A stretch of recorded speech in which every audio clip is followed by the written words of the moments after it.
I've called this video number 17, Atlantis Discovered.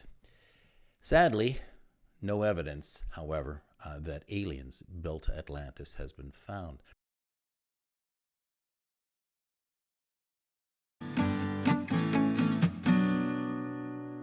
But you're going to say, what about Atlantis? Wasn't that what this whole presentation was supposed to be about? Well, more clever ones amongst you have already figured out what the answer to that is. Not entirely, though. Bear with me for one more moment. What was the ancient seed that grew into Solon's story about the lost city of Atlantis that got inundated by the sea? 15,000 years ago, we first see a city with stone towers being built. Imagine, for all the little villagers around that came traveling towards and saw this city on a hill with a great tower made of stone, made by human beings, it must have been simply mind-blowing to them. It was a period of pre-agricultural surplus. And it lasted from around, as far as archaeologists can tell, around 15,000 years ago until maybe exactly 12.9 thousand years ago. Then, boom, the ancient flood happens. And guess where Tel Carmel is? Right in the middle of the floodplain. Boom, it gets wiped out. Do you think that wouldn't last in the story of humankind? That not only is there a big flood that happens every once in a while that we've got to tell stories about and pass that knowledge on, but that our first attempts at making cities can get wiped out and sunk underwater by a great flood? And we see the impetus, the egotistical drive of human beings to take control of their world and somehow manipulate it in the fact that Gölbekli Tepe suddenly springs up at exactly when the end of the Younger Dryas happens, on high ground, higher than the floodplain, interestingly. Did they do it on purpose? Quite possibly. They may have still at that point been able to see the evidence of where the flood had gone through thousands of years later. But what I find much more interesting for the Atlantis story is what happened down here. In the bottom right, the Persian Gulf came to exist in an area where there was no water before. Now think about that. Humans tended, like Tel Carmel, to build our cities next to rivers. Why? Because that's fresh water, right? It's watering our crops that we rely on to stay alive, and to furnish the foodstuffs to sustain the people to keep our cities alive. 6,000 years ago, long after the flood, the city of Ur was built right at the edge of the Persian Gulf, where that river empties into the Persian Gulf. Just a little further upstream was another huge city called Uruk, that is one of the largest ancient cities that we know of. This area used to be the area that was very fertile and had a river flowing through it. It wouldn't make any sense for human beings that were building at Tel Carmel near the Mediterranean to not be also building towns near the river at this end of the Fertile Crescent, just downriver from where Ur was eventually built, or a little further downstream, or even at the mouth of where that river emptied into the sea. To the best of my knowledge, there hasn't been a lot of research into this, but if Tel Carmel, which is no longer being looked at because of the civil war in Syria, hopefully they'll get back in there soon, if Tel Carmel has been found, that dates back to 15,000 years ago, I gotta believe that underneath the Persian Gulf body of water, and that shallow water, there is, guess what? The city of Atlantis. This fantastic city with towers that disappeared beneath the sea when the flood came and left the Persian Gulf filled with water, as the level of water around the entire planet went up by 40 meters by 120 feet. And so, my fellow curious types, so far we have not found undersea ruins of Atlantis, but we know where to look, and hopefully intrepid archaeologists are going to be out there looking soon under the sand, the mud of the Persian Gulf. But what we do know at the end of this presentation and all that information that I've brought together for you to look at, we do know that those intuitive seers are 100% wrong. Those religious charlatans that are digging deep into your pockets by manipulating our instinctive desire to follow intuitive reasoning, Graham Hancock, Michael Credo, John Anthony West, and Robert, whatever his name is, are all full of shit. And you should stop giving them money. Take your money that you're giving them and please go to patreon.com/just one cynic's opinion and start giving me some of that cash because I need it. I don't have any Patreon supporters at all, and I'd like to do more of these videos, which I could do if I had some support.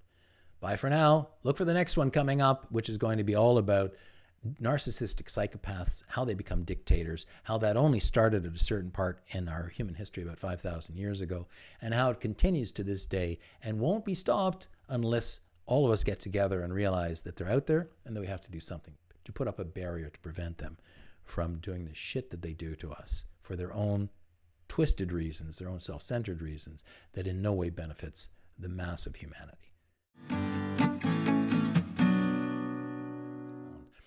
My interest in doing these videos is not so much about the archaeology. There's a lot better experts than me out there. My interest is in understanding human nature and how we evolved to believe the strange things that we believe, even in this modern day and age. And today, knowing what we now have discovered about all of the theorizing, all the archaeology, all of the proof from the ancient archaeological record and the ancient geological record of what happened, what transpired geologically back in the day, is that after millennia, Plato has been proven right. The intuitive seers, as I call them, these jokers that suck your money in order to get rich quick, have been proven 100% wrong. Guys like Graham Hancock, Michael Credo, John Anthony West, and Robert Schoch. Schoch? I'm not sure how to pronounce that. My apologies to Robert and the rest of you who might be offended by my mispronunciation. What has been proven is that these guys have been ripping off the world just to get famous and get some TV time and sell some books. And I'm about to show you why and how they are all completely wrong. And you are a fool for believing them, just like Joe Rogan is for having Michael Credo on his show and giving him free airtime. He doesn't deserve it. Winston Churchill had said back in 1956 that the longer back you look, the farther into the future you can see.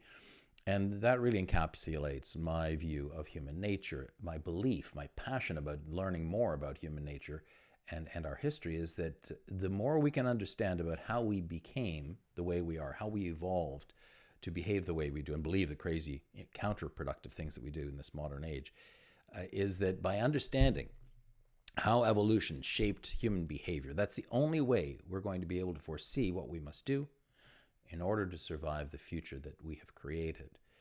And I'm curious about how our brains that evolved over 6-7 million years since we split from the chimpanzee gene, is that over that whole period, at no point was evolution, natural selection, knowing that we were going to be living for the last 7,000 years, which is 0.01% of our entire evolution, that we were going to be living in cities.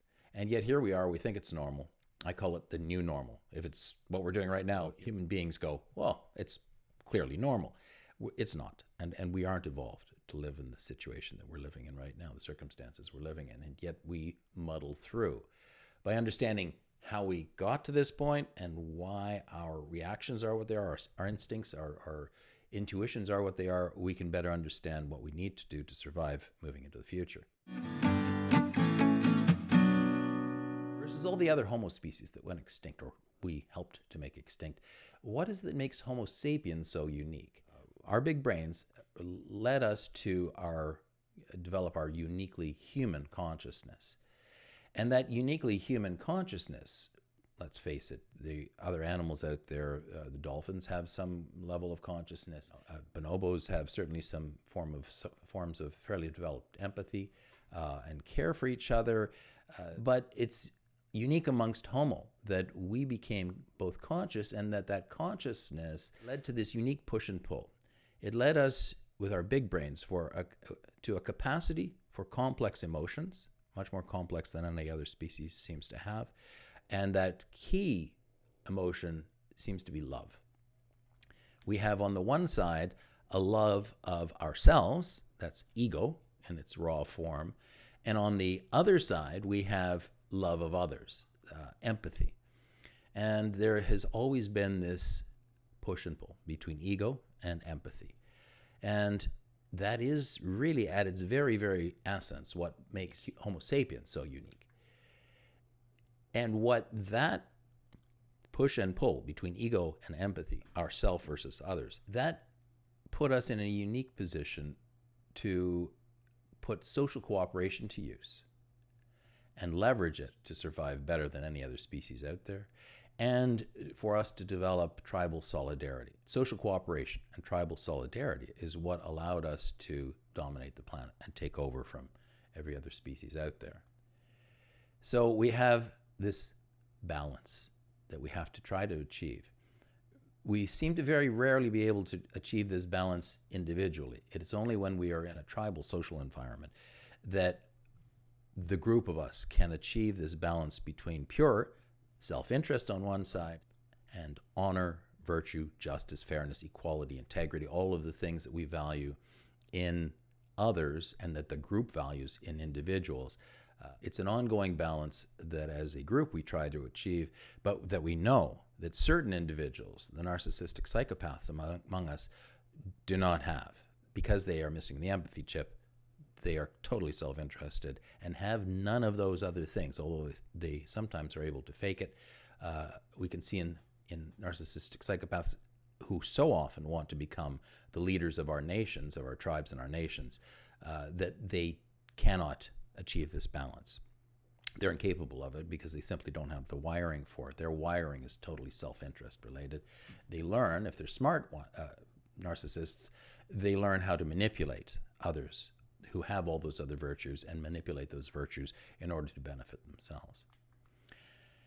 So what is true about human consciousness and human beings, Homo sapiens, is that big, huge ego that always comes into play no matter what we do. The ego gives us the drive to become religious leaders, to cling to religion very strongly and try to be good at religion. Intuition plus ego is what informs religion. It is intuition in our brains that, linked with an egotistical desire, leads us to invent religions and then stick to those religions and use them as a core to our group, our tribal identity, and our individual ego-based identity. It's what fuels our populism, it's what fuels tribalism, and it's what has fueled Homo sapiens' survival. It is our instinct at its very base level. We see it in children. Children intuitively look at things and see the world in a teleological way. Why are there rocks across the stream? The rocks are there for us to step across. Why do birds sing in the morning? They sing to wake us up. On the other side of this very impressive human consciousness, the IQ side, we have science plus that same egotistical drive to learn more, understand more, and be the best scientist out there. It's then science plus ego that informs truth. The truth about the universe, the truth about how we got to where we are, the truth about the hardwiring in our brains and why we do what we do, why human beings do the counterproductive things that we do. In science, open-mindedness leads to progressiveness. It leads to innovation. It leads to an openness to change. And all of those things are really dependent upon intellect and IQ. All the way up to Homo sapiens, we already had a very well-developed type of IQ, but in the modern world, it is the intellectual capability of our human consciousness that allows us to seek the truth and find the truth. The people that are wired for one side versus the other side, for feeling instinctively and emotionally on the right, they're the people who feel most instinctively like they belong at the top of this slide. Conservatism is all about intuitively understanding things, looking for simple answers, looking for slogans that they can cling to and go, aha, now we know who we should vote for. It's the guy who spouts populism. And it feels good. It's not about change. It's about going back to the old ways. That's conservatism, and that's instinct in those people. It was a very important part of our survival. However, on the other side, the bottom side of this slide, is leftism. It's openness to change, and it's an acceptance of new things and new people into our lives. So that's really liberalism, and this, in a very simple level, explains the divide between our two types of wiring in our brain. In the middle, of course, are the centrists, the swing voters, the people who are both clever and open-minded, but are a little concerned that if we move too fast and move away from conservatism too much, we may screw things up. So again, there's this dichotomy that not only in the human brain is there a fight between ego and empathy, but in our species, in our tribe, there's a fight between conservatism and liberalism, between instinct, what seems right to keep doing the thing that always seems to have worked, and our intellect, our IQ, our ability to look for new ways to do things, better ways to do things, ways to change, because the world is changing around us. We have to adapt. So we never would have had adaptation and survival of the human species if we had only stuck to conservatism and instinct. It is because we developed an intellectual ability and high IQ that we were able to be open to change and look for new ways to adapt and move forward in the world as the world changes around us. And I explained this in some detail in my first video called Your Right, Left, Political Wiring and IQ. People don't choose their opinions, you included.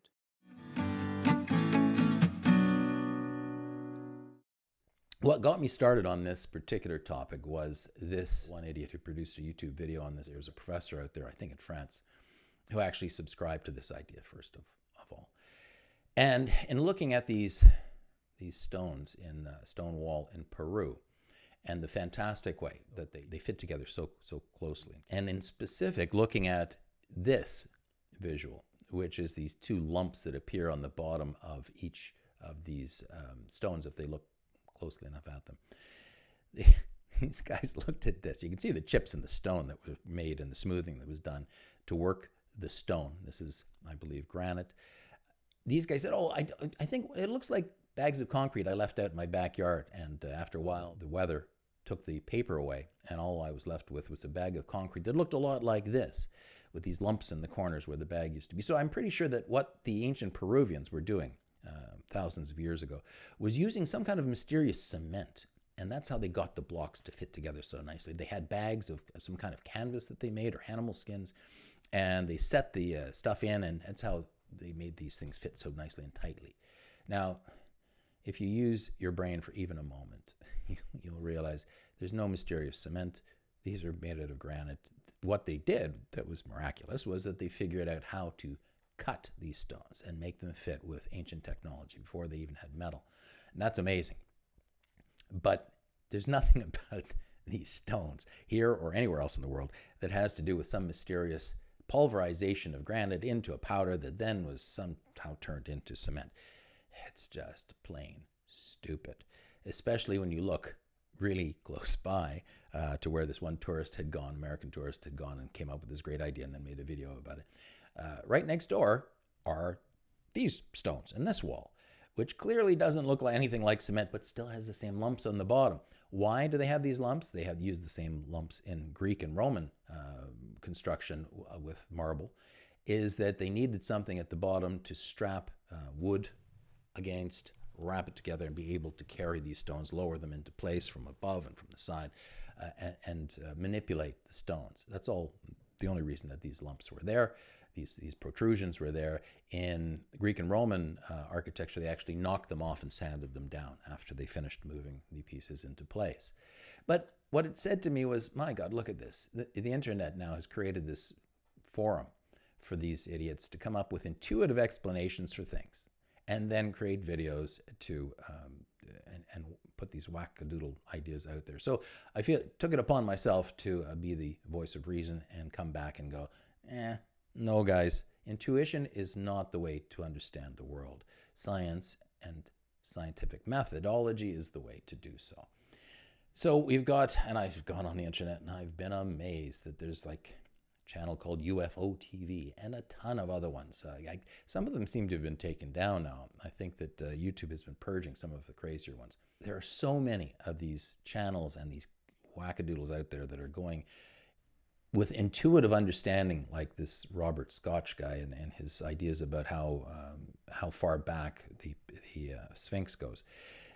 They just because something looks like something doesn't prove anything, and because we can't unprove it at any given time doesn't mean that it's true. The famous example of someone claiming that there's a giant teapot the size of the Earth that is circling the sun on the opposite side of our orbit.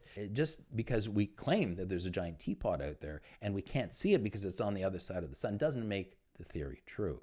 There has to be things that back up theories. So what is interesting to my mind is that we are wired as human beings to believe intuitive explanations. They light up the reward center of our brains. They make us go, ooh, yeah, that makes sense, because it looks like it makes sense. So therefore, it must be true. But that is just our hard wiring. It's not the truth. And because children already are wired for teleological explanations, it's very easy for the religious charlatans out there, the guys who want to be in charge and want to be worshipped and want to get all the benefits of simply chanting and waving their arms around. And those crazy guys use our instinctive nature that wants to believe in intuitive understanding. They leverage it in order to come up with cuckoo ideas that we kind of look at and go, it's probably true. So religious charlatans prey upon our instincts, not upon our IQ. If we use our IQ, we can quickly come to understand that they're full of shit. So Graham Hancock, Michael Credo, John Anthony West, and Robert Schoch, I have to look that up and see how you pronounce it, etc. All these guys, notice I said etc. It's not etc. It's etc. It drives me nuts. Etc. All of these guys are just reaching into your pocket and pulling out your money. If you're buying their books and you're watching their videos, none of it's true. It's just intuitive explanations that seem to feel right to you and draw you in and make you go, oh, I like that. It seems to be right. Forget the scientists. We don't have to listen to scientists. We can listen to these nut jobs. Everywhere that we look around the world that Homo sapiens spread out to, they have used stone to build things. At a simple level, I'm pretty sure, because they tried building things out of wood and some rubble, and they found out it doesn't last very long. So everywhere that Homo sapiens went, this is what happened. Everywhere on the planet. They figured out that when you build something from stone and when you learn how to work it the right way, you can build up walls, etc., in buildings. And I'll get into why that happened everywhere in the world.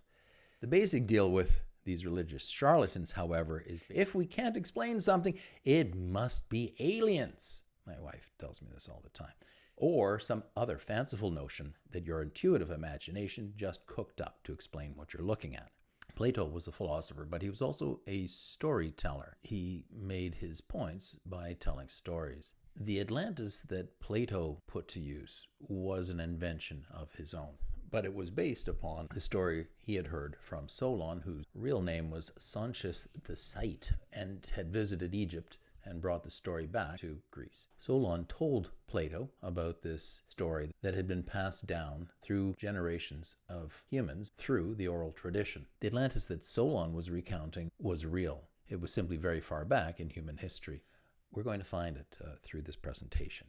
Join me as we go through the steps. I'm going to have to meander a little in order to explain all of the background of our human behavior and where it came from, to explain why we continue to think about Atlantis, why it came down through history as a story that was terribly important to human beings, and why today people still are fascinated by it, and those religious charlatans, as I call them, like Graham Hancock, are so adept at leveraging our interest in order to reach into our pockets and pull out money.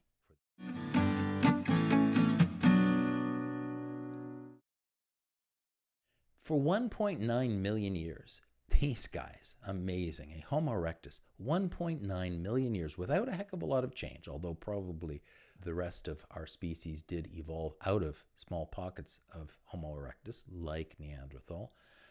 This precursor species of Homo sapiens had already developed flint tools, fine flint tools, and how to manufacture them, which was a tremendous technological advantage they had over other subspecies and over all the other animals out there.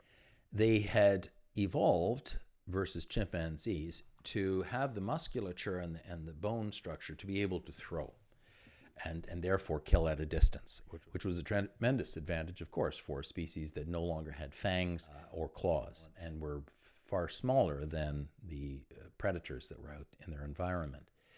They had already not only learned how to manipulate fire when they found it, but how to create fire, which was, again, a fantastic thing and helped them to stick around for 1.9 million years. That's a phenomenally long period of time.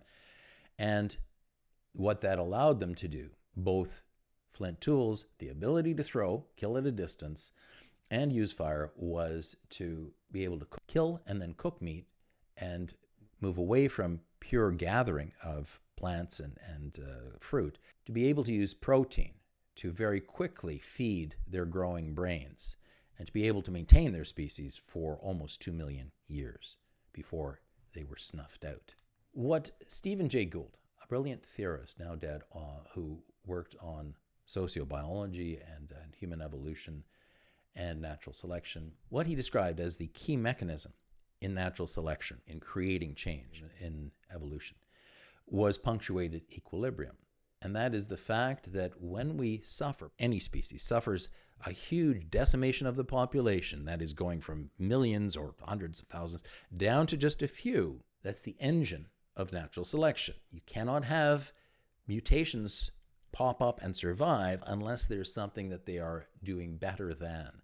And for that to happen, you have to have decimation happen, and it happens for all the species on the planet due to ice ages. Those ice ages can be triggered by meteor impacts.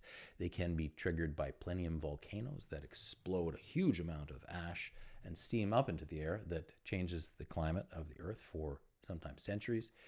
They can be caused by solar cycles and solar flares.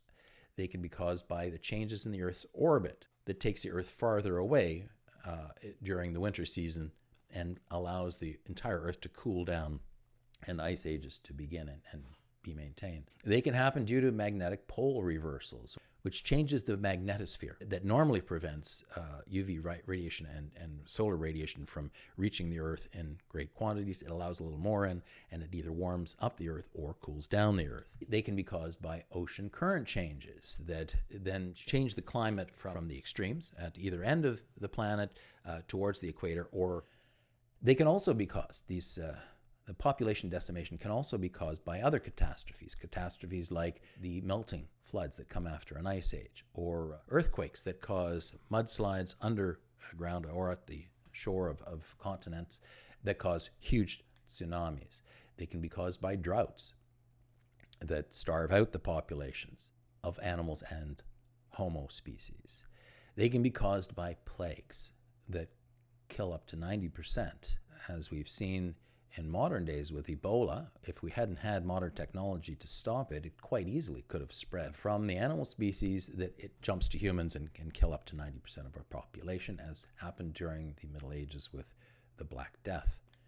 It can happen due to genocide, where Homo species, who are very good at killing other animals, can also turn around and kill each other, wiping out entire tribes. The balance of the decimation is that, and what allows the species to rebound and come back in great numbers, is that there are then periods of abundance and equilibrium. Abundance meaning a great surplus of foodstuffs, and an equilibrium that lasts for a long time and allows for population growth. This is due to geographically isolated advantageous mutation. They have a mutation that allows them to survive and to do quite well. And as the weather starts to improve, the foodstuff supply increases, they are able to breed and grow their group, and they are able to survive better than their ancestral population could. This happens in warm and rainy periods on the planet. Warmth and rain leads to a surplus of food. There is no population decimation, therefore there's no evolution. And this is crucial in this modern day for us to understand. Anybody that tells you, any scientists out there, you've heard it from me first here on Just One Cynic's Opinion, there is no evolution going on right now. How could there be? There's no population decimation. In fact, quite the opposite is happening. We as a species are moving around the globe, mixing races, mixing groups up, mixing people that normally would not survive due to modern technology, modern medicine, and hospitalization. They're surviving and they're breeding. And so what we're doing is we're becoming a much more homogeneous species. There is no evolution happening other than us becoming more homogeneous. There may be epigenetic changes that are happening, switches that are getting turned on in our genes, generally passed on, as I understand it, through the male gene, through the fathers. But that's not the same as real evolution. That's just a genetic switch that gets turned on and left on until the environment changes to the point where it gets turned off. What happens during punctuated equilibrium, then these periods of abundance and equilibrium, is that now there are more elders around because there's more food to feed them. They don't die off. That leads to us having better group memory about where to look for water holes, etc. We have more time on our hands, and that leads us to cultural advances. With more food, with more time, we are able to sit around the campfire and come up with stuff that keeps us even more strongly bonded, like, for instance, the creation of religion and religious rites that we all then have the time to follow, and that can lead to things like building pyramids. Now, let's take a quick look. I'm sure you're all aware of this, but we'll look at Homo's history. Okay, so looking back prior to Homo sapiens, the first group of Homo to actually make the migration that we know about for sure is Homo erectus, again, living for 1.9 million years until 143,000 years ago. And in yellow, we can see that they spread out, the numbers in black are only for Homo sapiens. They spread out from Africa across Arabia and into Asia, and lived across Asia, as far as we can tell, for the entire length of the time they were on the planet. That was a temperate zone around the equator, and they did quite well. Despite the fact that ice ages came and went, they survived right through those ice ages. Next came the Neanderthals, Homo neanderthalensis. They lived mainly in Europe. They must have been, I assume, an offshoot that got isolated from Homo erectus and evolved into Homo neanderthalensis. They seem to live primarily for 450,000 years down till 35,000 years when they suddenly snapped out of existence in Europe, although there's some evidence that they did enter into Africa, and there's some Neanderthal genes, especially in northern African tribes.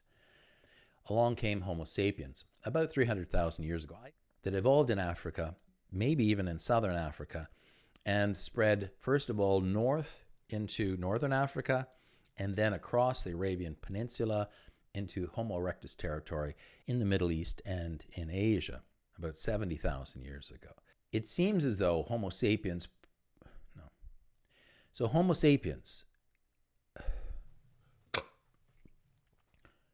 then at 300, Homo sapiens spread northward into northern Africa and all the way into the Middle East and Eurasia back about 143,000 years ago, then got wiped out, ended up back in a small pocket in Africa where they survived, mutated, and ended up coming out of Africa again. They spread across Asia again, spread into Europe, all the way through Indonesia, Malaysia, into Australia, across the northern land bridge, the Bering Strait, into North America and South America between 30 and 13,000 years ago. Homo sapiens were not Christopher Columbuses. They did not wake up one morning and go, today we are going to get in the Santa Maria and cross the ocean, travel the world and take over the planet. We're talking about tens of thousands of years here. They simply followed the herds as things warmed up, and the herds of animals that they relied on for their meat traveled across the Bering Strait into North America and then traveled back again. Homo sapiens followed along with them. And so it was not like some kind of purpose-built brain thing that humans were like, must go exploring and populate North America and South America. Now let's dive a little deeper into our species evolution, going back in time to our ancient ancestors and forward towards us. So this is a chart that shows roughly when all of the ice ages happen. Very precisely every 100,000 years, and there's a name for this cycle, but I'm not going to get into that. There is this cold snap. And you can imagine what happens to the entire world species during a cold snap, population decimation. We won't go back into Australopithecus and all the way back to our very early beginnings of our species, but when we look at Homo, that started with Homo habilis, the first tool-using Homo species. The first really successful one was Homo erectus, as we mentioned before, 1.8, 1.9 million years ago. They're doing really well through all of these ice ages, living around the temperate zone at the equator, and they get through all of these ice ages right up until 143,000 years ago when they suddenly vanish. Then we see the evolution of Homo neanderthalensis. Neanderthal shows up 450,000 years ago when at the depth of an ice age. And that early type of Neanderthal, the archeologists, the anthropologists tell us from looking at their bones, was archaic Neanderthal, distinct from intermediate Neanderthal, who once again showed up at the depth of an ice age in Europe, followed by, again, at the depth of an ice age, a period of population decimation, classic European Neanderthal. Who comes next but Homo sapiens? Our oldest example of Homo sapiens comes from North Africa, Morocco, around 310,000 years ago. I suspect that, like Neanderthal, we probably actually emerged around 350,000 years ago out of the depth of that last ice age. We just haven't found the evidence for that as of yet. It'll come, I'm sure, over the next few hundred years. Why? Because versus 100 years ago, when there was nobody but Darwin and a few others looking at bones and things, we now have thousands and thousands of students studying this stuff and going out in the field searching for bones. We're only going to find more and more evidence as time moves forward, which is partly the basis for this Atlantean story, which I'll get to shortly. Along comes Homo sapiens. We survive for these 300,000 plus years, and we do so well that at some moment we enter Homo Erectus' territory through the Middle East, Arabia, and then we move into Asia. Very coincidentally, at the moment that Homo sapiens shows up in Homo Erectus territory, probably every single place that we showed up in Homo Erectus territory, we wipe out Homo Erectus. Oh, you'll hear stories from the kind-hearted liberal scientists out there that say, oh, well, maybe it was accidental. Maybe it was just their time had come. Maybe there was some kind of bubonic plague. I don't think so. Why?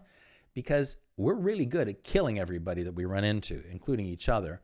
And the next time that Homo sapiens shows up in somebody else's territory is when we move into Europe. And guess what? In a blink of an eye, Homo neanderthalensis, who had seemingly kept us at bay for several tens of thousands of years, when we were in what is now the Middle East and Eurasia, we weren't able to enter into Europe until 35,000 years ago, when a couple of things happened. And I'll get to that in a second. What also happened, that we're going to talk at length about today, is that at this point in our history, at this low point in temperature, not quite the depth of an ice age, but pretty damn cold, a near extinction event happened to Homo sapiens. We almost were wiped out. We were certainly wiped out in all that territory that we had taken over from Homo erectus across the Middle East and Asia. Maybe Homo denisovan or Homo florensis in Indonesia. Perhaps they were left as pockets out there, but Homo sapiens had lost our dominance at that point and were reduced to as little as 2,000 individuals living in warmer parts of Africa. And looking at this chart, intuition might tell us that, oh, we must have been so clever that probably we created an Atlantis at some point during this time. And I have to disappoint you. That never happened going back 1 million years like some of these jokers will try to convince you of. The timing wasn't right. Our skills weren't right. It didn't happen all that far back. And I'll show you specifically when it did take place. So to understand why it wasn't possible that there are any hidden Atlantean things going back tens of thousands or hundreds of thousands of years, we've got to understand what our capabilities were. So I'm using here a chart that I got from Scientific American or some other science site. I cannot remember, but it's a good chart that shows us all the key points of our development of Homo sapiens over the millions of years since we split off from the chimps. So this covers back to about 6 million, it might be 7 million years. It's really not important where it got started.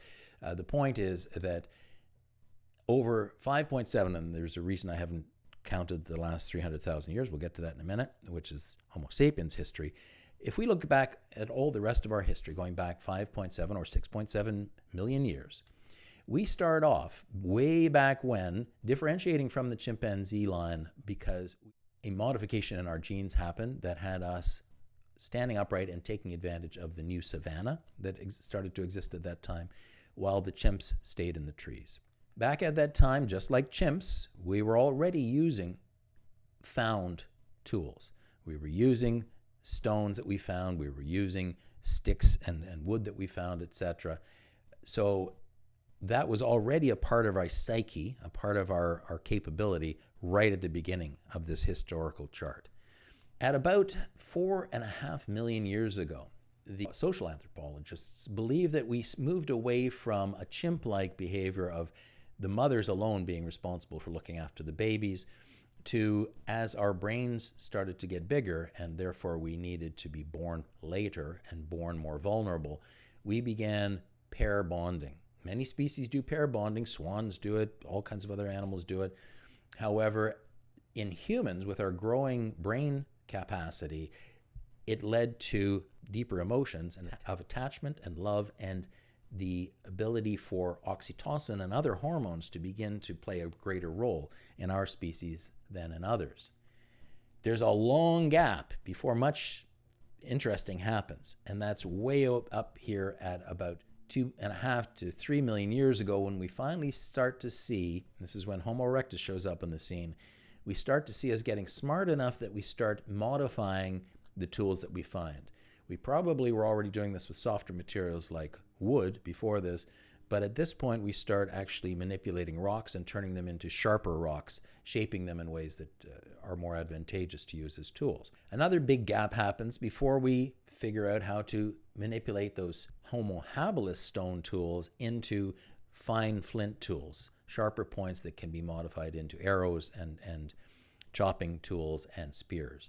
And we learn how to not only use fire, find it, and try to keep it alive, but we learn how to actually start fires. And therefore, with sharper tools, bigger brains, we start eating meat, and that allows for even more development of our brain size. Somewhere after that time, as we're starting to get more clever and more efficient, we figure out that it might be a better idea to let the kids back at the campsite by the cave around the fire bring each other up. That frees up the rest of the tribe, other than probably Uncle Groch, who lost a leg to a saber-toothed tiger and made himself useful on an ongoing basis by protecting the kids against predators and other tribes. The older children taught the younger kids how to do things. Old Granny did her little piece, and the kids started to become a creche. The next big change is back at about 1.8 million years ago, where we start to see the inside of brain cases changing. And we believe it was back then that Broca's area and the brain started to develop, and that the voice box from where it is up in chimps, way up in the jaw, under the jaw rather, started to drop down. And what that allowed was for not only greater brain development and speech ability from the brain's point of view, but a greater ability for us to vocalize and to communicate language much more clearly, to communicate ideas, and to pass on knowledge in a much more sophisticated way. It wasn't until just yesterday, basically in historical time, at about 500,000 years ago, that we see any evidence that we had become smart enough to start building our own shelters instead of living in caves. And that, of course, was a tremendous development, because once you can build your own shelters, you can start to move around, and you aren't stuck with knowing where the caves are and running between them when every time a predator shows up or it starts to rain or get cold. We don't see any symbolism, the real evidence of human consciousness developing, until 35 to 45,000 years ago. And I'll get into that in a second. For most of the existence of Homo as a species, 99.94% of our normal, this is what our development, our social development looked like. We started off being able to walk on two legs and take advantage of the savanna to traverse larger distances and probably to chase other animals. You'll have to excuse the antique and somewhat inaccurate artwork here. I'm sure there are better illustrations out there, but not that I could find in my quick Google search. The point here is basically that back around this period, we were living in caves as a social species, as a tribe. We were not wearing probably any clothing at all, nor any ornament of any kind. We were probably making use of found fire and tools, and we were probably trying, like the chimps do, to get meat as often as we could, but things weren't quite like they're depicted here. It wasn't until up here where we start to make our own shelters and be able to travel, taking our homes with us.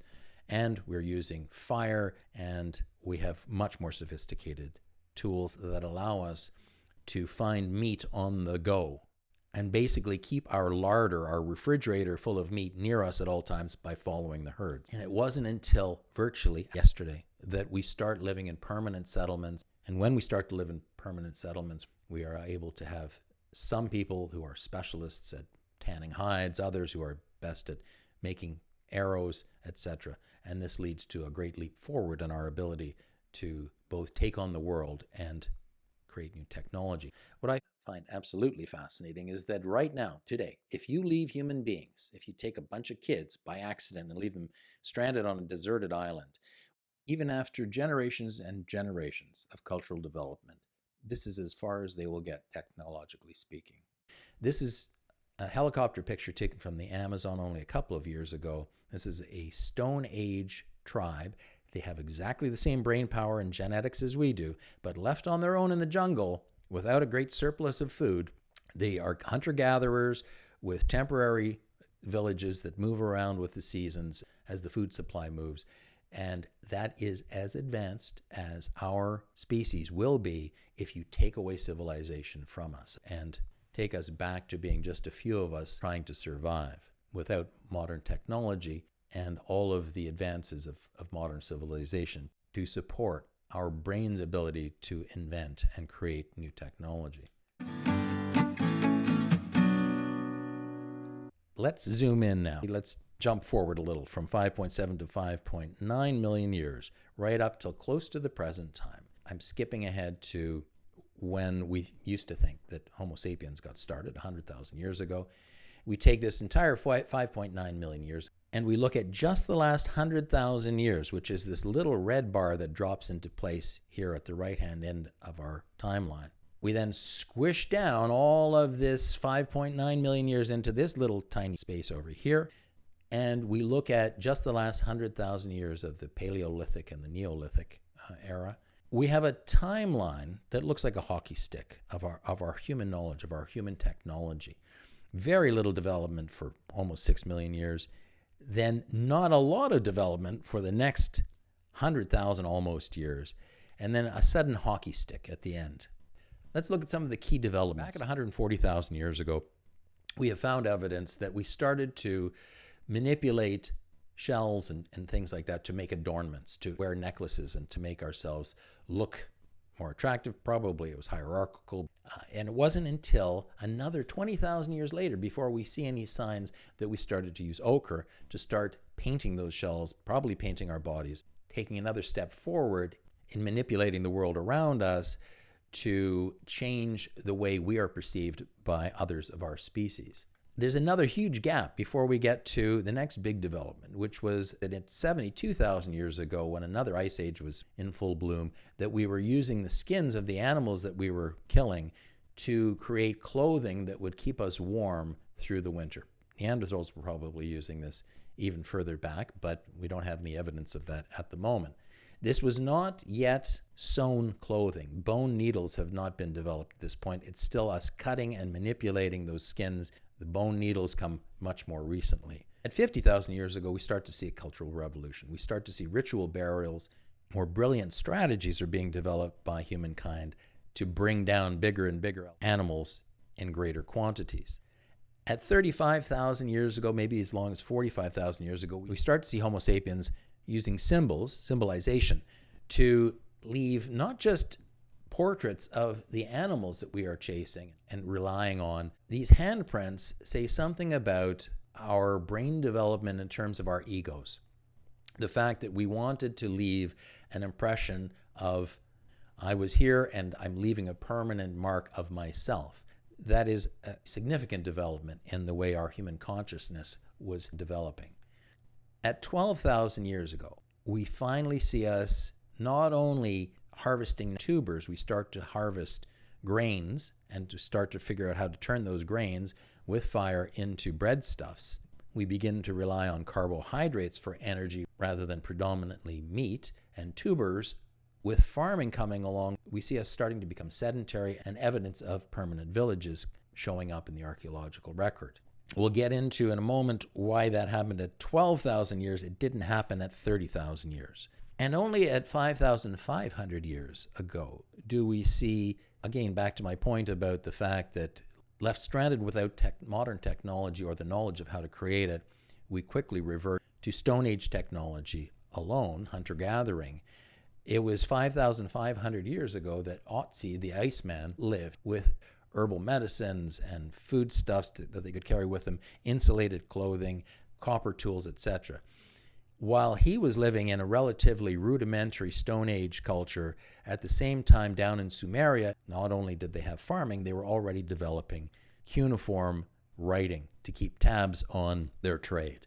Most of us know this guy, Einstein, who existed only a blink of an eye ago, and we see the origins of complex modern astrophysics, physics, and chemistry, etc. What's missing from this original timeline that has come to the fore since it was developed is that at 65,000 years ago, back just after we started wearing skins to try and deal with the extreme cold that set in at the beginning of the last ice age, a near extinction event happened that nearly wiped out Homo sapiens. And I'm going to get into why that was a turning point for our species in a second.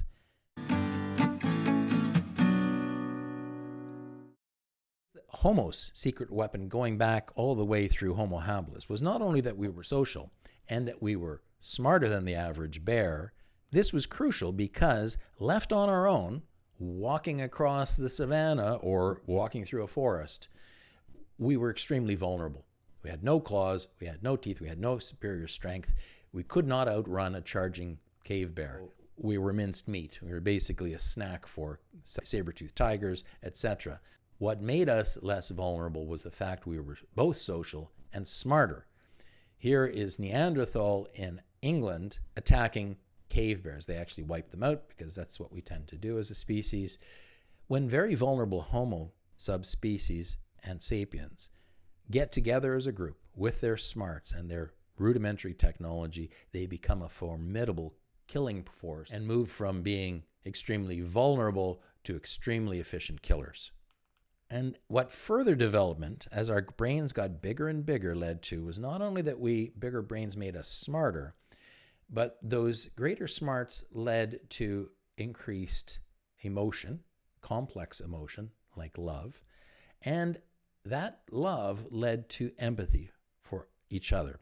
We went from purely being into self-preservation and protecting our genetic copies to starting to develop complex emotions within our tribal groups. We started out at 4.5 million years ago, pair bonding. At 1.89 million years ago, we see Homo erectus show up on the scene, who not only has the ability to fashion much more complex tools out of flint, they also have the ability to create and manipulate fire. We know that they were cave dwellers. In this artist rendering, we see granddad in the back there being cared for by one of his grandkids or maybe his daughter, grandma in the front tending the fire. What increasing empathy and the ability to provide for our families led to was the tribe being able to support and keep around them the older folks who, again, were like a computer, our library. They kept memories of where the best watering holes were, where the best caves were, where the animals moved to when a drought came, etc. And we know that this happened because we have the Dmancy skull that shows clearly that Homo erectus was looking after their old folks quite late into old age. The lack of teeth here demonstrates that this old person was around without the ability to chew meat for 10 years, maybe 20. So we saw this evolving capacity in Homo for bonding. And this was essential to our social species in terms of being able to stick together and fight against predators and dominate other subspecies of Homo. What started off as merely parental love, a parental bond, a parental desire to keep our genetic copies alive, evolved into a more familial love, wanting to keep grandparents or parents alive, into a much stronger romantic bonding that leverages oxytocin and the bonding hormone. And all of that development of a greater capacity for bonding evolved into a stronger feeling of empathy and bonding with the tribe, with the religious congregation, and eventually with the entire nation. And that has led to Homo sapiens being able to dominate the entire world. And looking back at punctuated equilibrium and the fact that even during periods of abundance and equilibrium, when we experienced population growth, when there was no decimation, when there was no ice age, when there was no floods or plagues, there was no evolution. This is our 97.7% normal. When Homo sapiens are, never mind Homo erectus, when Homo sapiens are left all on their own without technology, that's what we look like right now, with exactly the same brains that we have in our modern society. Looking back at our hockey stick of our IQ evolution, we see that this hockey stick and the timeline of human knowledge, of human technology, that for 5.7 million years, nothing much happened. It was a flat line, basically. For another 290,000 years, there wasn't a heck of a lot more going on. It's only in the last 12,000 years, more or less, that we see this hockey stick in terms of technological knowledge. There was something that took place at this point, at this juncture in history, that turned us into what we are today. Something happened at that point that drove our IQ from being down in the low 70s, 80s, wherever it used to be, to moving to where it is today. And that happened for our entire species. Homo sapiens became smarter. There are two kinds of IQ. There is crystallized IQ, which clearly Homo erectus had. They had to memorize where everything was. They had to know in their environment where to find the flint stones, where to find the watering holes, etc., where the best caves were. They had to know that when it starts getting cold, they had to be able to pass this knowledge on. We start moving south. For millennia, Homo, the entire species, clearly memorized really well. Then suddenly, a few Homo sapiens became really good at fluid IQ, which is the ability to distill new information, process it, and innovate, thereby solving complex problems. If we look back at our entire hockey stick of technological benchmarks, of cultural benchmarks in the way our species developed, we see all of this stuff from 1 through 11 happening. Suddenly, at almost exactly 10,000 years before the present, we see farming start up and the development. As soon as we're sitting in one place and producing stuff that we can make beer and wine with, we start producing it. And back then, it seems like we were fairly egalitarian still. There wasn't a lot of conflict and genocide going on, not a lot of warring going on. Around the same time, since we're sticking around in one spot, we figure out animal domestication. We are stuck in one place counting on the sun and the rains. We start to see evidence of sun and season worship in the archeological record. Around the same time, in order to be able to store the stuff that we are growing, we see the development of pottery. At that same time, of course, we're starting to develop permanent settlements. Along with permanent settlements comes the division of labor, the ability for certain individuals to become specialists in one thing or another, which frees the rest of us up to have more leisure time and do more stuff, like participate in religious ceremonies. We see stone monoliths around the globe. Every time that all this other stuff happens, anywhere in the globe, humans start to build stuff out of stone.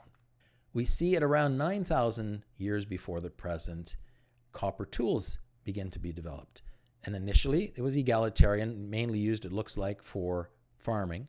And initially, they were using lumps of copper that they found, but then they started to figure out how to mine it and turn it into actual molten copper and fashion tools out of it. And at about 2,000 years later, all of that development from 12 through 18 starts to turn into city-states. And it's the moment we start seeing city-states develop, we see conflict, and we see something else happen quite naturally in the human species, and that is slavery starts to become popular. It's only at about 6,500 years ago we see any evidence of the wheel being developed. At about 5,300 years before the present, bronze gets developed. And around the same time, we see writing being developed in Sumeria. Shortly after that, we see the first evidence of narcissistic psychopath dictators showing up on the scene, which is the subject of my next video, if you are curious. We see conquering kingdoms happen because of these dictators sending us all off into battle. We see pyramids starting to be constructed. Why?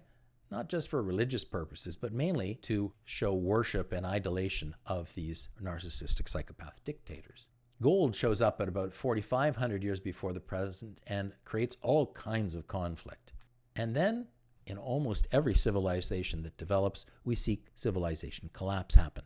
And as far as the smartest scientists among us can tell, it was always driven by climate change, by global warming or global freezing.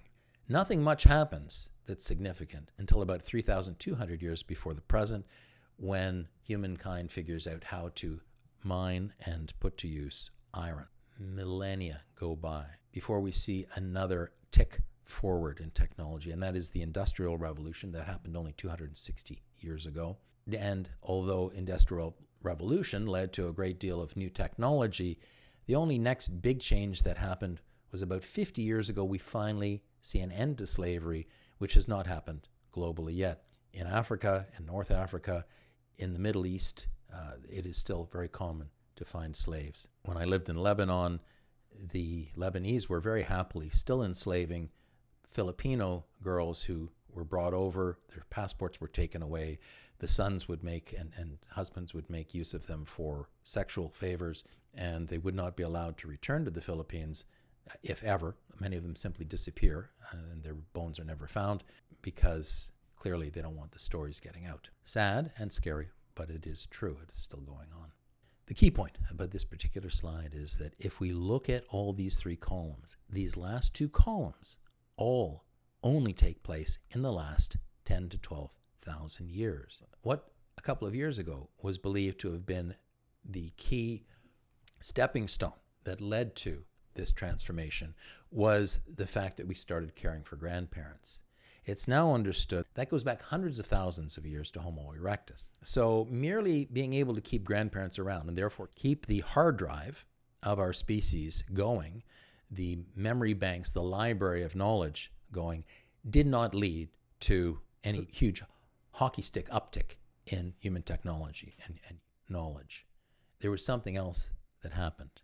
And let's get into exactly what that is. Remember that this is what our species looks like technology-wise when we have no surplus of food. When we're just getting enough to get by, we remain hunter-gatherers with temporary residences that we move around with the seasons. Remember, my key focus today is talking about those charlatans who are coming up with crazy intuitive ideas about how far back our species went, when Atlantis might have originally been started. Let's take another look at our hockey stick. Right there, for 290,000 years, that's Graham Hancock and all of his buddies. That's their sweet spot. They say intuitively, oh, well, if Homo sapiens was around for 300,000 years, then clearly we were just as clever back then as we are now. Therefore, we must have been creating Atlantis 300,000 years ago, or in that space. The reason that is utter bullshit, if you look at the scientific record, and if you actually take the time to do the research and look at it, we know that modern behavior of humans only started in here, okay? Just before that hockey stick uptick. That's when modern human behavior emerged, not back over that 300,000 plus years.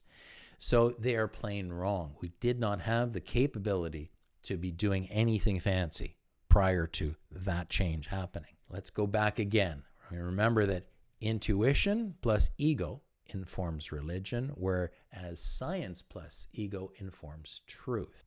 An intuitive, instinctual, egotistical understanding of human history, which is what those characters are all generating, is the opposite of scientific inquiry. It's moronic.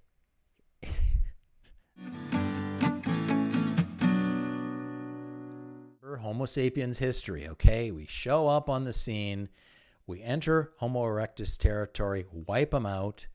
We have a near extinction event that happens at 65,000 years ago. We know this very precisely because of the genetics now allow us to trace this back through the mitochondrial DNA. We enter into Neanderthals territory here, and something big happens after we do that, and that's this. There is a great flood.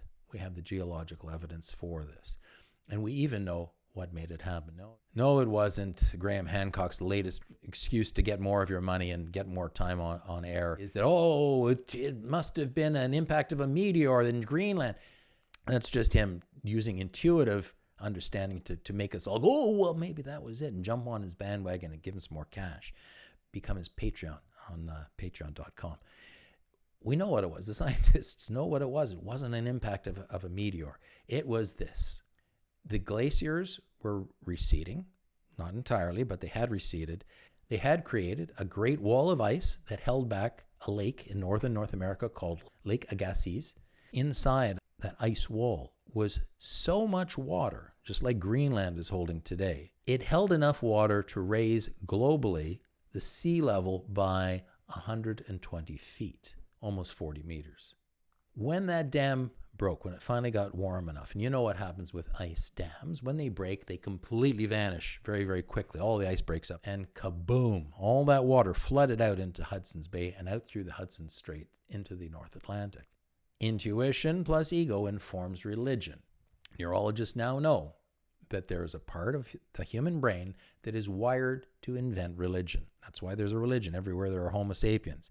We can't help but do it. It's just wired into us. But it's fear plus ego that actually informs intuition.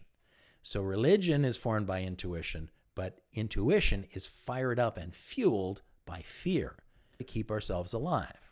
And we have very clever guys today who have theorized about this. Guys like Yuval Noah Harari, the author of Sapiens and a brief history of humankind, and Dr. Jordan Peterson, and all those movies that are made on the idea of oh my God, we're going to get wiped out. What these guys have theorized, and I tend to believe them, is that there are stories that are wired into our human brains. Homo sapiens need these stories. They trigger, hearing these stories triggers something very emotional in us that makes us go, oh yeah, we got to be worried about that. That was a part of helping us both to bond as a species, to stay together as a tribe, and for us to survive moving forward, to continually retell these stories to each other that go back and warn us of things can go wrong and we better be prepared.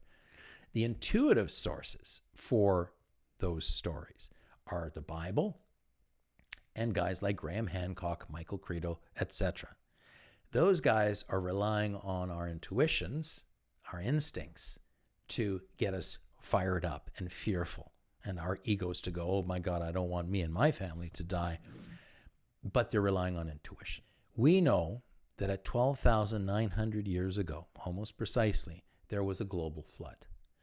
When that ice dam broke, you can imagine what happened at the Straits of Gibraltar. There was a backup, and suddenly a cascade of 100 feet high tidal wave came crashing into the Mediterranean, which is where a lot of Homo sapiens were. We were around the entire planet by this point, North America, Southeast Asia, etc., etc. That flood hit everybody, and everywhere around this world, there is a traditional story of a great flood passed down through the oral tradition. However, when it hit the Mediterranean, it went crashing across through the Mediterranean over all of those islands where the people were living. And let's face it, Homo sapiens lived close to water. That's where most Homo sapiens had positioned themselves. There's shellfish, there's fish, there's water sources at every river. Some of them, of course, are up in the mountains, but the vast majority are down on the lowlands, and especially in the Fertile Crescent of the Middle East, a low-lying area. That's where a huge amount of Homo sapiens have migrated to and have stuck around because it's at that point becoming more and more fertile. Abundance of foodstuffs leads to population growth. This wave literally wiped out the Fertile Crescent. Anybody who was there, any mud huts and anything else they had, just the tidal wave washed through the Fertile Crescent and into the Persian Gulf area. We'll get into what the net of that was. But that flood also created, for almost 400 years, the post-flood ice age, what they call the Younger Dryas.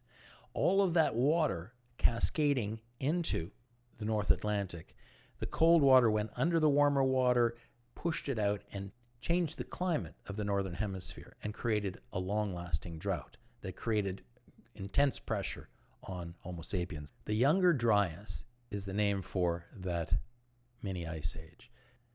Suddenly, at exactly 10,000 years ago, when that mini ice age happened, we have the Holocene, the age of Homo sapiens. When it was warm, it was wet, and it was abundant, without too much fluctuation. There were some little ice ages. The last one is recorded as a time when the Thames River was freezing over in London. However, it did not create decimation of the populations. In looking at this graph, you can also see that there had to have been another period of surplus that started at about 15,000 years ago as the temperature started to increase. The temperature starts increasing, the glaciers start melting back, and remember, we're talking about generations and generations and generations of Homo sapiens who are living through this period. This is not happening overnight like the flood did. For hundreds and hundreds of years, over 1,000 years, it's getting warmer. The glaciers are receding, there's more and more foodstuffs, more and more animals are grazing on the grasslands and multiplying. There's more food for the Homo sapiens, and of course their population starts to increase and they start to move around with the herds. What we now know is that between this period of the warming starting and no really serious ice age happening, even though the Younger Dryas was starting to happen, that there continued to be enough food around for Homo sapiens to flourish. And flourish they did. Just a few years ago, before the civil war started in Syria, a Polish-Syrian team discovered at a place called Tel Caramel, a hill being a tell, they found a city going back 15,000 years. A tower made out of stone being developed. We don't know yet whether it was just to store food or whether it was for protection from other tribes or whether it was a religious site.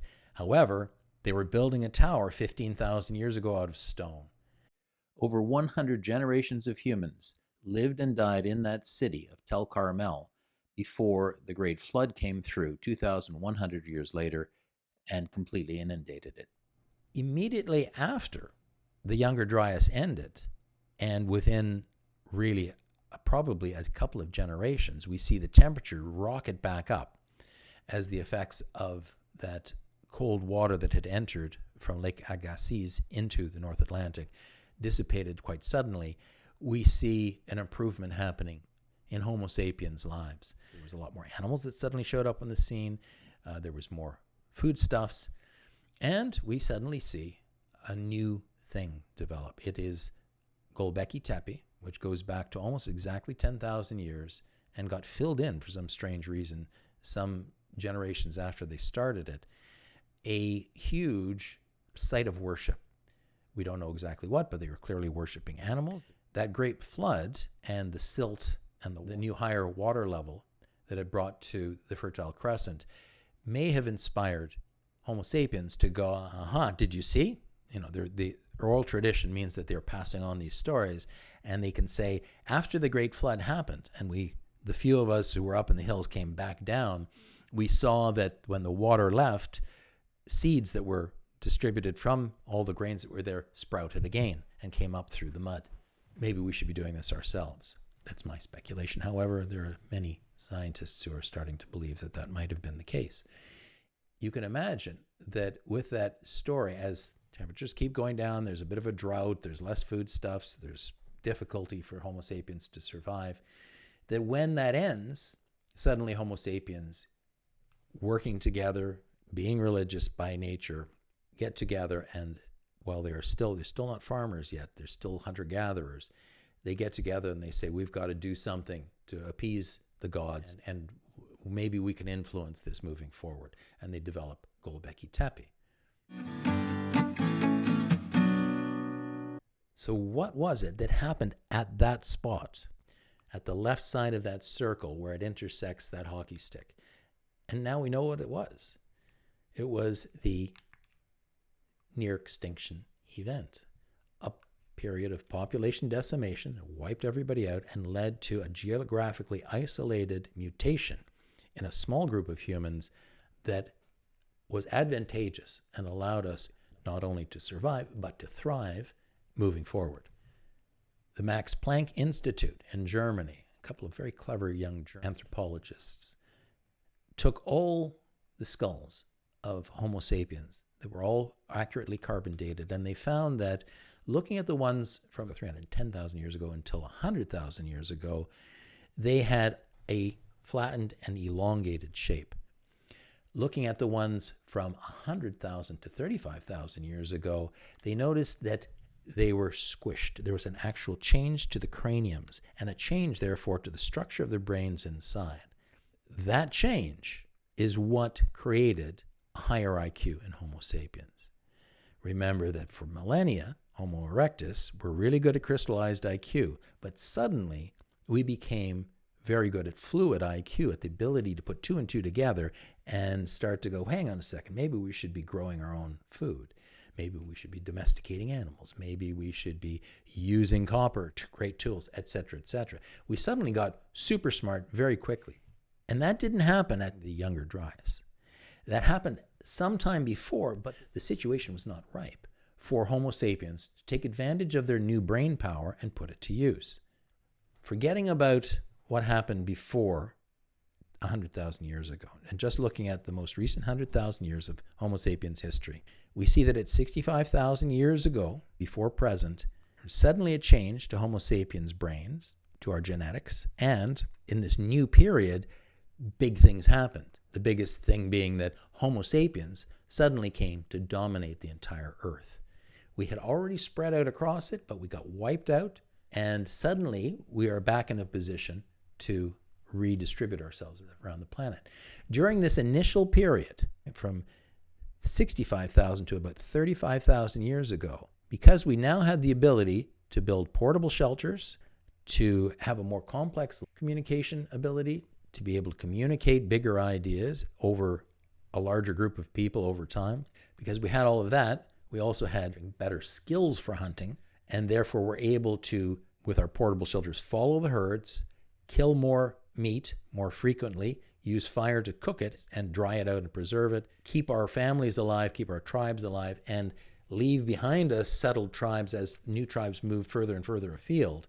We followed those herds everywhere that they moved. There was no barriers. They moved across Arabia, which was much greener then. They moved into Asia. We followed them, and we spread with those herds.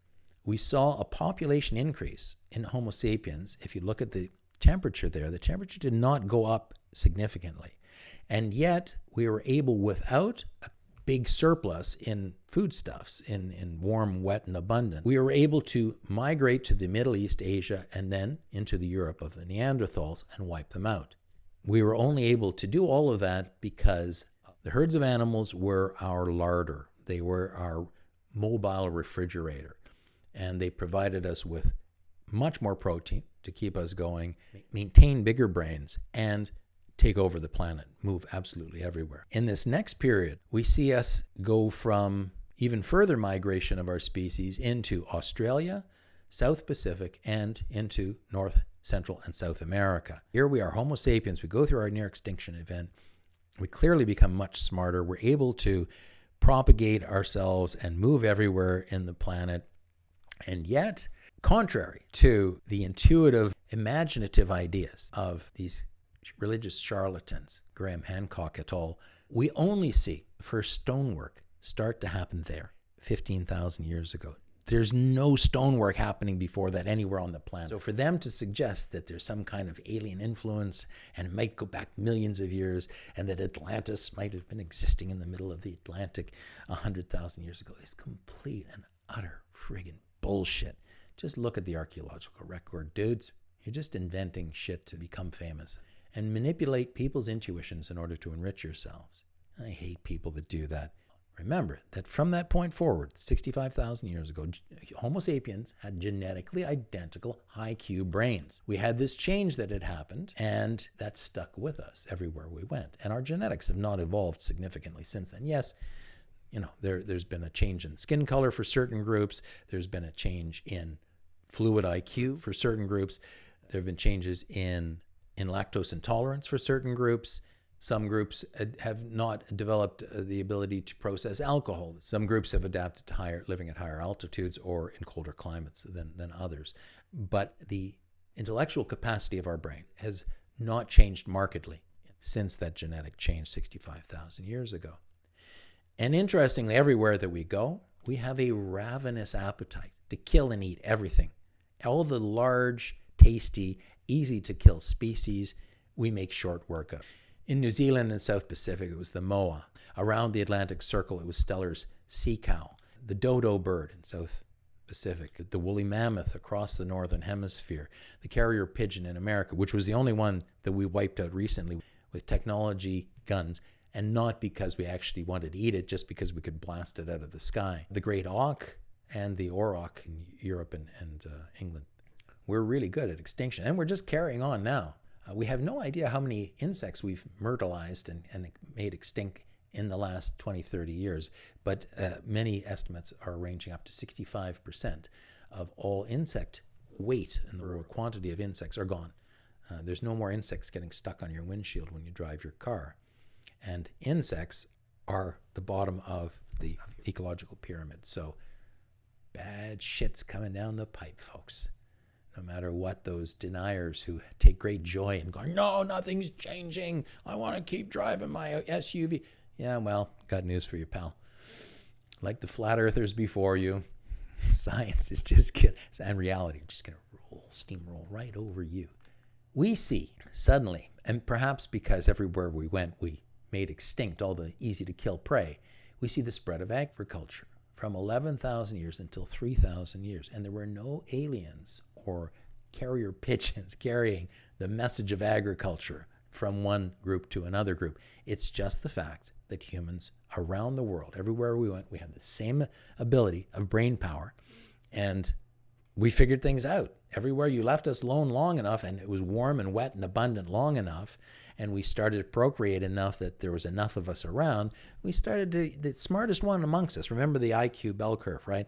There's just a few really smart people in all of human history who have invented everything. All that middle part, all those innovation courses you hear about, the creativity courses are going to teach you how to be more creative. Doesn't work. It's only the top 2 to 3% of the IQ bell curve that invent all the good stuff. The rest of us support those smart guys, but it's only the really, really clever people who invent things. And when you get enough humans around, you get a lot more of those smart people. They get together and they start to sit around like in Plato and his group, Socrates, and they start to invent things. They start to go, you know what? We could probably, did you see the way those plants grew after we left them? We should do that. And boom, we see around the world, starting 11,000 years before the present in the Fertile Crescent, we see agriculture develop with grains. 9,000 years ago, in the Yangtze and Yellow River basins of China, we see rice production develop. In New Guinea, in the highlands, probably because they wiped out most of the animals, they were motivated to figure out how to grow, I think it was yams and stuff there. Over in central Mexico and northern South America, it happened around 5,000 to 4,000 years ago. Around the same time, we were starting to suspect in sub-Saharan Africa, and in eastern USA, northern Europe, we see it happening around 4,000 to 3,000 years ago. Every time that human beings are left alone with their IQ and warmth and precipitation and abundance, they start to figure stuff out. They start to figure out agriculture. And with it, alcohol. When you get abundance of food through population growth and our high IQ, you get civilizations, you get sedentary villages and cities, and you get human beings getting together and building stuff out of stone. Like agriculture, it's just what we do when you leave us alone long enough in large enough quantities with enough food stuff. So we see 11,000 years of monumental stonework going back to a period of early agriculture abundance. As soon as there was a lot of food, we see Gulbekki Tepe show up on the scene, praising the skies for the new rain, the new abundance of food from the gods above.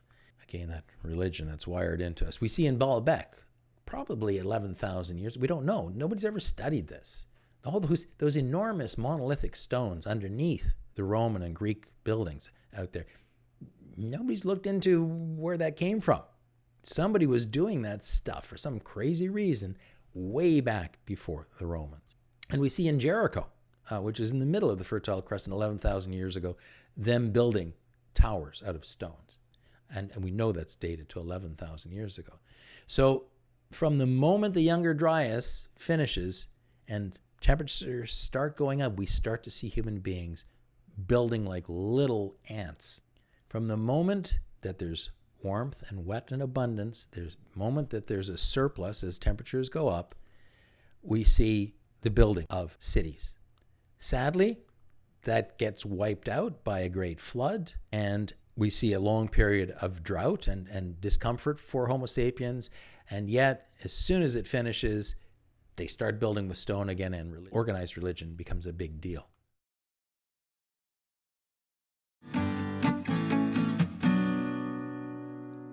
Thank you so much for watching. And if you got this far, that likely means you have a sincerely curious mind. And curious people tend to be high on the IQ bell curve, which makes you a member of my target audience. If you'd like to comment down below, I'd be more than happy to have an intellectual debate with you. The only thing I'd request is that before you comment, take a moment to consider whether the point you want to make is based upon well-researched facts, scientific evidence, proven effective policies, a balanced, nuanced point of view, and actual intellectual analysis that you've conducted inside your brain, or whether you're simply knee-jerk reacting to hardwiring in your brain that either leans right or leans left, or to dogma that you've been indoctrinated with by religion or someone whose views tend to reflect your brain's hardwiring. Sadly, most people can't control their brain's hardwiring very well, and this is the cause of all of the world's polarization and political battles. I'm a centrist, so I see both sides of most arguments, and I really like talking to other centrists because genuinely progressive, practical solutions come out of those discussions. Talking to hardwired folks on the left or right just leads to shouting matches and frustration. If you've watched a few of my videos and I've managed to change the way that you see the world, even just a little bit, then please consider either clicking on the PayPal link below to buy me a beer or becoming an ongoing patron by clicking on the Patreon link. Thanks so much for watching, and I hope to see you on the other side of the camera again sometime soon. I hope you got something out of my thinking, and if you think I deserve it, please click on the thumbs up sign down below. If you'd like to watch more of my insights into what drives our sometimes peculiar behavior, please click on the links beside me to other videos I've posted. To get notified when I put something new out, click on the subscribe link below me. If you feel inclined to really help me out, do all of the above, as it helps my ranking on YouTube go up.